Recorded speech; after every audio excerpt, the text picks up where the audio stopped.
Welcome to this episode of the $1 Million Mastermind. I'm Larry Weidel, and before we get started, if you want to know exactly how to win again and again, go to weidelonwinning.com/webinar now to watch something I've put together for you. Now let's get going into this episode of $1 Million Mastermind.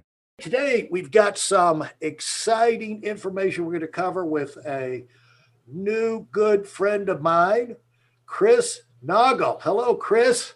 Hello, I'm glad to be here. Thanks for having me on the show. You know, this is one of the exciting things for me. When I started the podcast, I had the idea I get a chance to have a reason to meet and get to know people like yourself that I knew were out there, but I didn't know yet. And because I knew, you know, in the economy, there was people that had this spirit, had this drive, and had done amazing things and were already launched and moving up the ladder. And that is you. So Chris, great to meet you. Great to have you on. Tell people who you are now, where the things that you've been able to do that you're the most proud of, not from a bragging standpoint, but they'll know you do have credentials. I mean, you're not just a talker, you are a doer, and you've got the achievements behind your name that did not come to your doorstep in a package from Amazon. You had to go out there and make it happen. So share some of those things with us. Thanks, Larry. Yeah, none of them showed up on my doorstep like the Amazon packages do. You know, I grew up in a very lower middle class family out here in Buffalo, New York, and you know, just like so many others, that really mom didn't have much, so I was always taught to dream big and go out there and work hard. And my big dreams as a kid, I more than anything else, I wanted to be a professional snowboarder. Now, if you've ever been to Buffalo, New York, this isn't the mecca for snowboarding. We do get a lot of snow, but we don't have mountains. So when I came up with this idea, it was everybody telling me that you can't do this, you got to move. But what I did is I did what everybody was unwilling to do. And I practiced and I really never gave up on that dream. And lo and behold, I became a professional snowboarder. Also during this journey at 16 years old, I decided that I didn't want to work for somebody. I had a terrible experience working at the first restaurant job I had. And the day that I quit, I literally quit trading hours for dollars. And I came home and I said, Mom, can I open a clothing line in the basement? So I started my own clothing line called Fat Clothing Company, PHAT. And that was at 16. Really, the sole focus of that clothing line was to create enough money so that I could fulfill my snowboarding journey. And I kept doing that for the next year. And when I was 17, I had kind of come upon my next big dream. And that was to open my own shop because I saw all these other shop owners and they were living the dream and I wanted that. So I went out, tried raising money, failed miserably, had everybody said, no, you're crazy. Come, you know, my dad said, come work at the factory. And I said, no. But my mom did something crazy and she put her house up on the line so that I could chase that dream. So 17, almost 18, I had my first retail store opened up. So that's where the story kind of begins. And then from that point, I was living the dream. I became a pro snowboarder. I had my retail shops. I was living what I would have looked back and said was the perfect life until the first recession that I remember. This is my first recession. Early 2000s, just landed from going to a trade show in California. And then I saw on the news, the planes hit the tower. And that was the first recession I'd ever hit. I didn't even know what it meant. But when my retail stores dropped 30%, it became very evident that that was a recession. And I was forced to go get a job. And guess where I landed? Right in the financial advisory world. I thought I was going to be delivering pizzas part-time, but I got a resume called on from a company by the name of New York Life, and that's where I ended up. And it was supposed to be part-time, and I ended up loving it. So from that was 2003 all the way up to 2008, I became one of the top financial advisors. I still maintained the snowboarding career. I still had my shops, but I was working on the businesses, not in them. And then that brings me to 2008. We all remember that. Inside, just so people know about New York Life, you started in sales, I guess, but you quickly moved up into the other aspects of managing money and things like that. I mean, you didn't stall out in just, you know, the routine of sales. You moved up. And correct. As a result, you got a much bigger education about money. And I think what comes across is a comfort level about dealing with financial services, financial terms, and people in that business that you couldn't get any other way, you know. And, Yeah, it's unique that you mention that, because very quickly when I got in the business, obviously that company, you know, their big focus was life insurance. They wanted me to sell life insurance. And I was that kid that watched Wall Street. And I didn't want to sell life insurance. I wanted to be the financial advisor, the big Wall Street guy. So I actually ended up on their investment advisory side, which is they've got an RIA called Eagle Strategies. So very shortly after I started and I had success, I went over to that side and I started working on investment management, fee-based planning, and things of that nature. And I literally was one of the top 3 reps and financial advisors, IARs as we were called, in that company, in that GO. So 2008, I was making a ton of money. But in 2008, I decided that I wanted to kind of expand my horizons, and I bought a dilapidated building and I converted it into a strip mall right when the Great Recession hit. 300 and some $1,000 into a hard money loan. The Great Recession hits. yeah, I'm yeah, blindsided. yeah, And all of a sudden I almost went bankrupt. I yeah, literally, everything that I thought, it hit me like a Mack truck. I'll never yeah, forget the night I came home. I was devastated. I was like, I have one more month of payments I can make. And after that, I literally am bankrupt. I've exhausted everything. And I yeah. said to the girlfriend who had just moved in the house, I said, sweetie, I need your help. I need your help paying the mortgage. I need your help paying the utilities. And by the way, my friend Pete's moving into that bedroom down the hall. And my friend Jessica's moving into the bedroom upstairs. I can't make this stuff up. That's what it was like. And I had a 50-50 shot of her actually sticking around. I was like, all right, she's either going to walk out the door and I'm never going to see this beautiful Yeah. girl again, or she's going to stick around. Well, Yeah. I'm happy to say that she stuck around. We're now married and we have a 7-month-old at home. But that was 2008. Congratulations. That's fantastic. Well, thanks. You got your first you've duplicated yourself, huh? I have, and she's a far better duplication than I ever was. She's incredible. Okay. Congratulations. Great. And snowboarding, you know, one thing about the people say snowboarding, are we talking X Games here? Are we talking the ramps? And, you know, they do that out at Aspen. I'm half the time in Aspen. I'm heading out there Sunday. But I've stood, you don't know how crazy that is. I've been over at Buttermilk where they do the X Games after it's over and gone out on my skis and looked down from those ramps. It's like they're about 20 feet off the deck. So when you're in the air, you're already 20 feet before you take off. And then when you're in the air, you're usually about 30, 35 feet over the deck until the landing. And yes, I rode in X Games, not in Aspen, but when it was out on the East Coast, I rode in the X Games. Yeah. So all the jumps, the half pipes, the handrails, and that's I did it all. 35, 40 feet in the air, twisting, tumbling, all of these kind of, Well, that's you just, never, that's you never just, just went off the jump. yeah, that's just a starting point, getting 35, 40 feet in the air. Now the party begins, you know? Oh my goodness. Before you left the jump, you're already spinning. I mean, Yeah, that was the name of the game. You're right. But those are some great times. And, you know, moving through the rest of the journey, you know, I entered real estate in 2009 because I needed something different to help support what I wasn't doing in the financial advisory world because of the recession. And Warren Buffett always says, buy low, sell high, and don't lose money. Well, I knew real estate was cheap. So I started buying real estate in 2009 and I got up to 36 units by 2014. I thought everything was better. And then I took my 37th deal to the bank and the bank said, no, you don't fit in our little square box. I didn't know it. The bank was going through a merger with a large commercial bank. And unfortunately, they didn't do that deal. They froze my lines of credit and they called one of my mortgages. I wasn't exactly back then the A-class mortgagee, if you will. During those hard times, I missed a couple of mortgage payments. So in 2014, I had to sell all 36 units. Me and my fiance, Larissa, we had to sell our dream house. I went through another hard time. I lost it all again in 14. And this is really where everything changed. Now, just to kind of unpack 2009 to 14, remember, I was still a professional snowboarder. I had sold my retail shops in 2010 after the recession. But at this point, I had left New York life and I had entered a small boutique RIA. So I was strictly doing portfolio management, large institutional investing for clients, and still running a small practice. I had 700 clients at New York Life, and now I was down to about 160 total clients in this new RIA.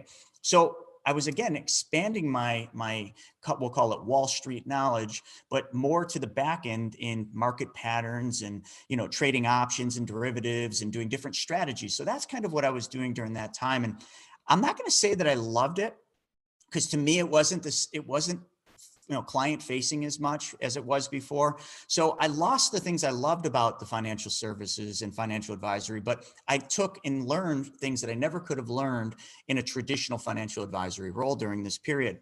And when I lost it all, I'll never forget. I mean, I had my steady income from the advisory, so I was doing okay there, but I went to a real estate seminar, and up to this point, I'd never really started seeking out knowledge. And at this seminar, I met two guys, extremely successful real estate investors. One had a TV show, one was the bank. And I started hearing them talk about the way they were using money. And it was the complete opposite of everything I'd been taught as an advisor. They were doing things so different than what I'd been taught to do that I was intrigued, and I also started questioning everything.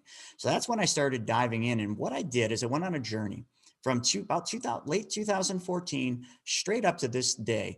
I went on a journey to really learn what the wealthy do with money that's different than everybody else. In other words, what multimillionaires and billionaires do. And I went to all the masterminds. I spent hundreds and hundreds of thousands of dollars over this period of time, simply putting myself in environments with highly productive, successful multimillionaires and billionaires, people running giant companies.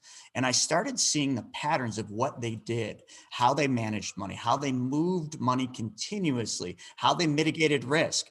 Hey, listen, there's a lot of information online, but there aren't a lot of people who have actually done something.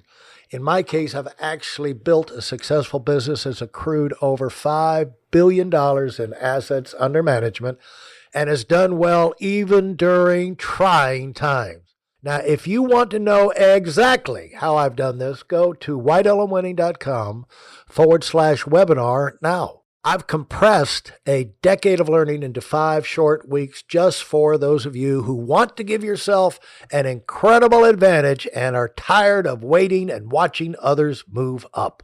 Let me stop you for just a minute because Certainly. I'd like to make this point.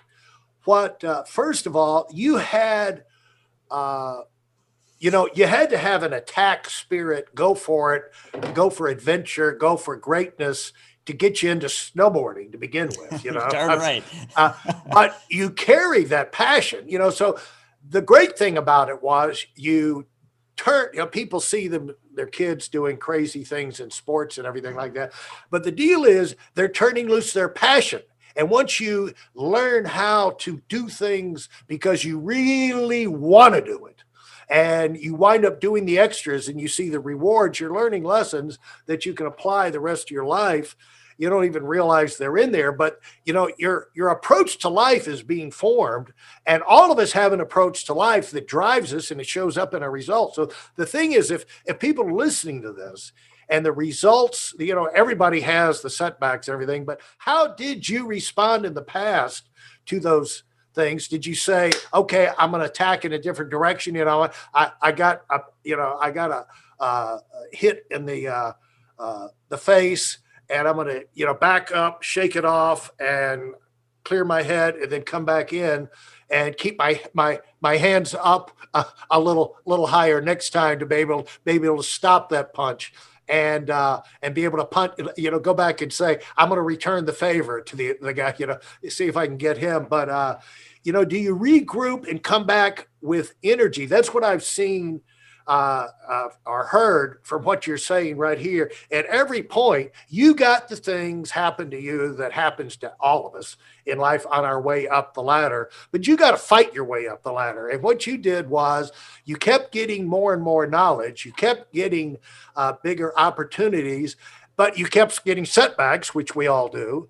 But you continued to educate yourself, reposition yourself, and attack wherever you were. And what's happened is you have become highly skilled in multiple different areas. But the thing for people to learn is you can learn this thing if you'll stay on the attack. I mean, if you're getting beat, it's probably because you're doing something wrong, or somebody knows more than you, or you let a blind side. You didn't know you had to work. Like you said, you didn't know what a recession was. Life will teach you that. and you didn't know. There's a lot of things we don't know about, but life will teach us.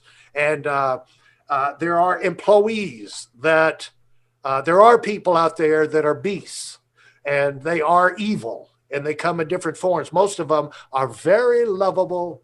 They look like your grandma. They bring you cookies. Those are the ones that embezzle the most money from you because you don't watch them, and the people that can bring you down or to tell you wrong stuff or get you off track are usually the people you wouldn't expect. And life will teach you to keep your attention up, stay sober, stay alert. Don't take things at face value.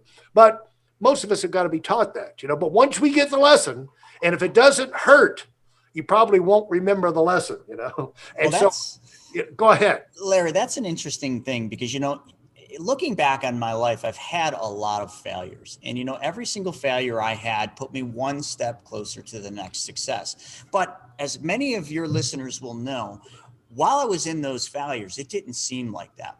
It seemed doom and gloom. It seemed like it was all going to just crash and burn. And one bad thing happens, it perpetuates another. And it's all your mindset. And people need to understand that what you dream and what you believe is actually what happens. So back then in those times, I was in these hard times, these things were falling apart around me, and I just perpetuated myself further and further down, which was an essential part of my learning. And the other thing too that was interesting is the one thing I was never willing to do, and I think this comes from the snowboarding, I was never willing to quit. And a mentor of mine later told me, that the only way to ever fail in life and anything is to quit. And that's the one thing I didn't do. I never quit. But during that journey, one thing I didn't talk about is, during that whole thing where it comes up to now, I did a lot of flips. I got into real estate real heavily. I took the money from financial business and I invested in real estate. And, to date, me and my wife have done 263 real estate flips. We've, had a show on Hgtv, which was a huge victory in 2018. Yeah, that was fun. And, during this whole journey, I love this quote by Will Rogers. And Will Rogers says this, and it sums up my life and probably many of your listeners. He says, the biggest problem in America is not what people don't know. The biggest problem in America is what people think they know that just ain't so. Most of that early part of that journey that I just talked about, I thought I knew what I didn't know. I thought I knew how to do real estate. I thought I knew all there was to know about, the financial world, because I was this high level, high earner advisor. And, then all of a sudden I got slapped around a little bit, as you call the Rocky, you get hit a few times, you hit the mat.